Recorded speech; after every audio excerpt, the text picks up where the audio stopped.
After that, we get a promo from Bray Wyatt. He says he has a message for his next opponent. He's going to rip the love out of their body and replace it with good old-fashioned fear. He says fear is stronger than any love could ever hope to be, and that he is looking at the new face of fear. You know, honestly, I went back and I read the transcript for the first promo, and he said a lot of times he used the term "you cannot," and I immediately thought, oh, Roman Reigns. Well, obviously after tonight, that's no longer the case. So I don't know who he's talking about and who his next victim is.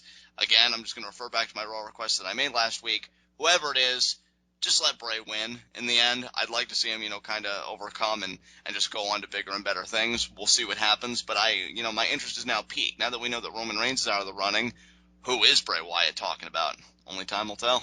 Are we just going to have this gimmick every month where he talks about somebody that we don't know about, and then he shows up at the pay-per-view, and whoever it was is just assumed to know who he was talking about, and they show up and they fight?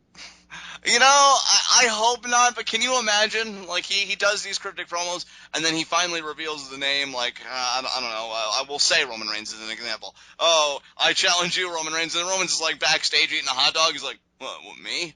Oh, crap, I didn't even know I was booked tonight. What's going on? I didn't even know this was my angle. I thought I was ready to win the title. Oh, Roman. Am I getting paid for this? Am I getting paid for this? I am so ready to pull a Lesnar. But yeah, I really hope that this isn't, that these kinds of promos, so to speak, aren't templates for his feuds, and we just keep doing this process. But yeah, this is the second straight time we've done it. I don't know who the hell he's talking about. Honestly, I just want to see Bray kind of wreck shop now that Undertaker's out of the picture for a whole nother year. Let Bray kind of claim the yard, run amok.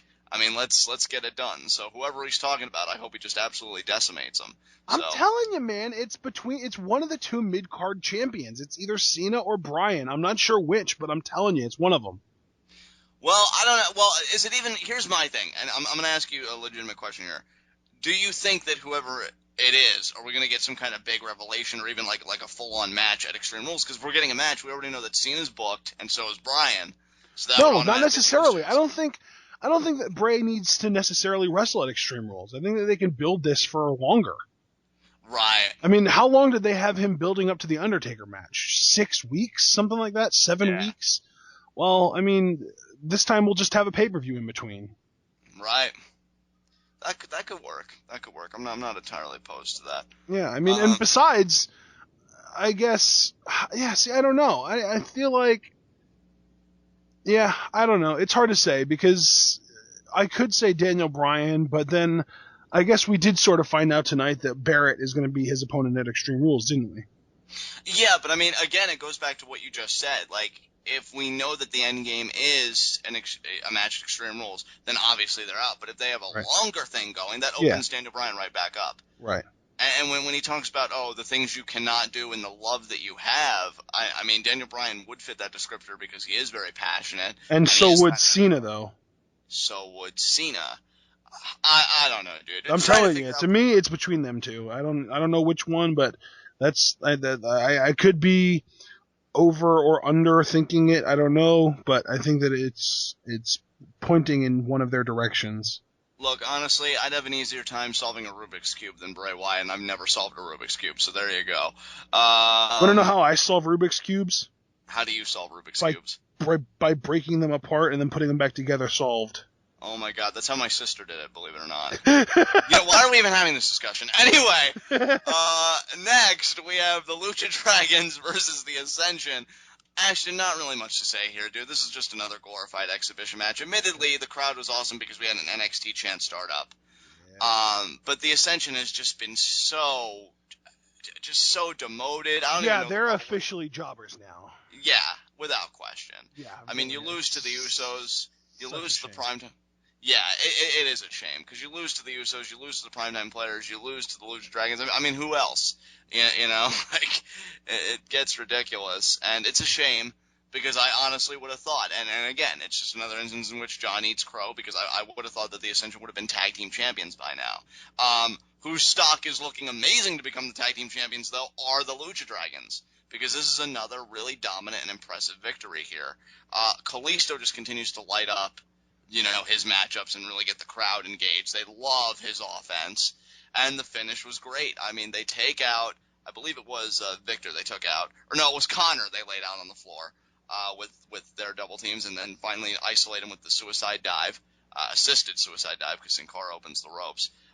Then Kalisto does the Salito del Sol, the SDS, and Sin Cara does his beautiful-looking senton, and that's their combination finisher.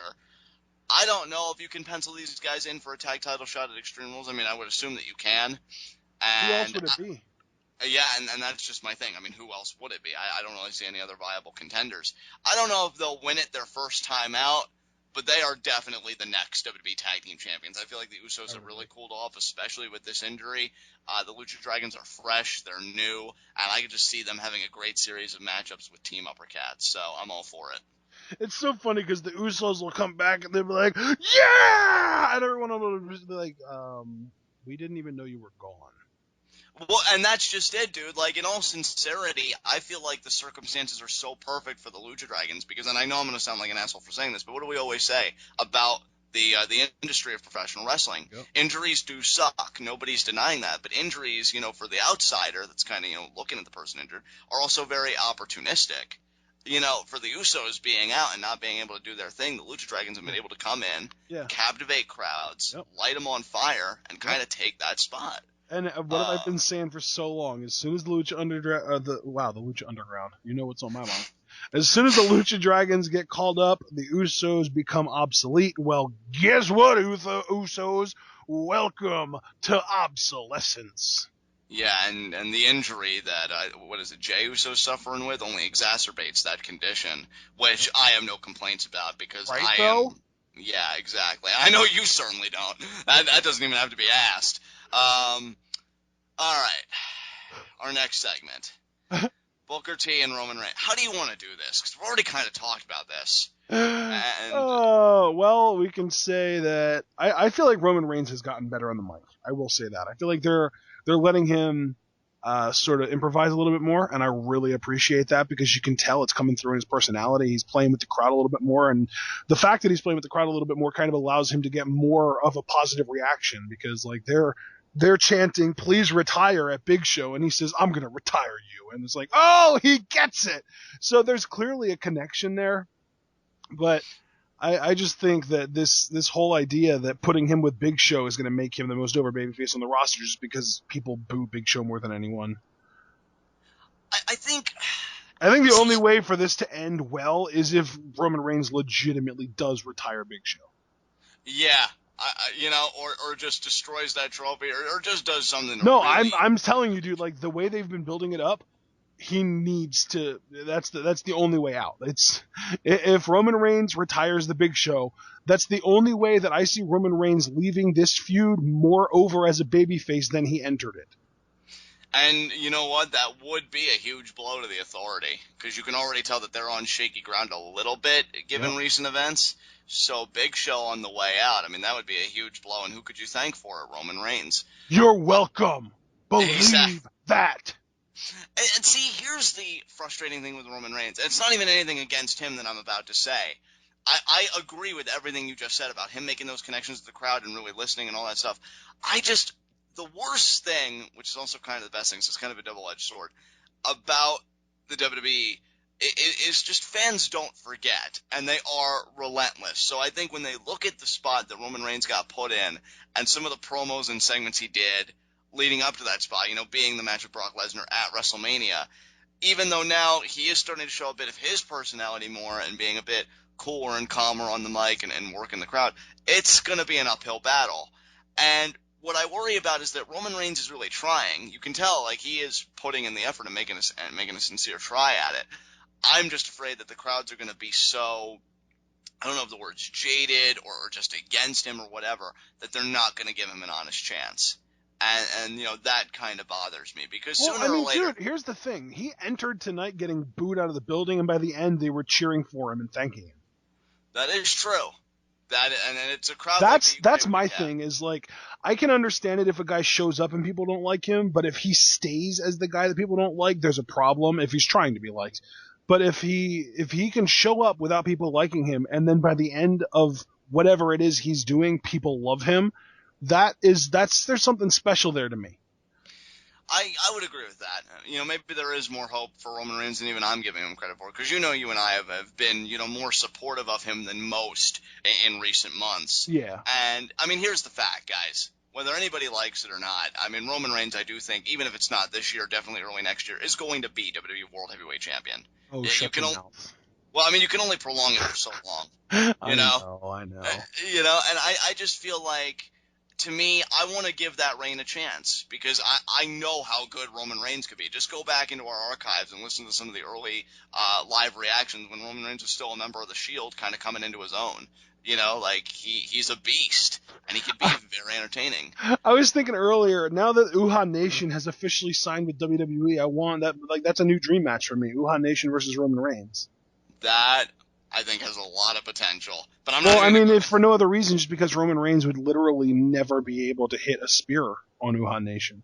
It would be impossible. Right. It would be physically and mentally impossible, because every time he's getting ready to hit a spear, every time Uhaa's down and out, Roman Reigns would yell his name and wake him up and bring him back to life. Oh, I see what you did there. Oh, man.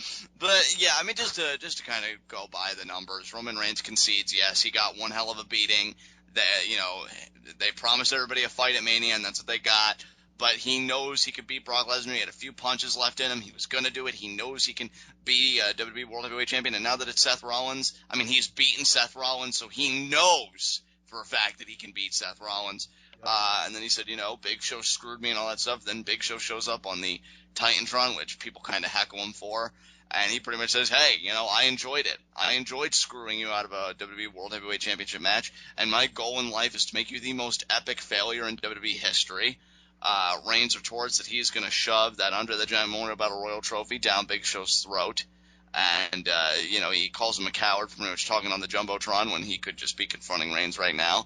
Then, as we've already talked about at length, Reigns goes to the back, but he gets met by the Big Show, and Big Show just pretty much beats him down. But the crowd is behind Reigns because they chant, please retire at Big Show, and they boo him. So, at least it's kind of working for the moment. But as we mentioned at the top of the show, Big Show, I think, is only a temporary fix at best and not a long-term game plan to curry that favor for Roman Reigns. Yeah. Anything else you want to say about this segment? I don't think so, no.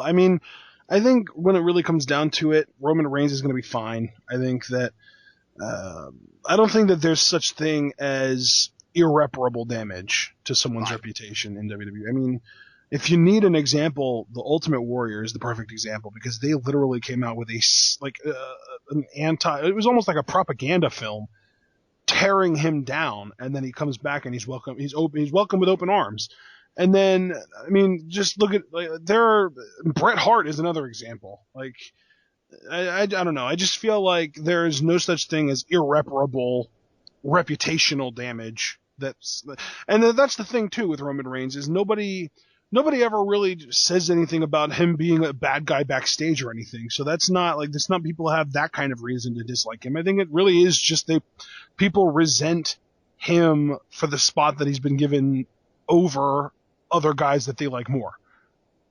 And what's so funny about that, Ash, and this will kind of be my last point about it before we move on to our next segment, is I'm seeing more and more people coming out and saying, like other fans, saying that they're mad at those fans because those same fans wanted Roman Reigns last year when they knew that the alternative was Batista.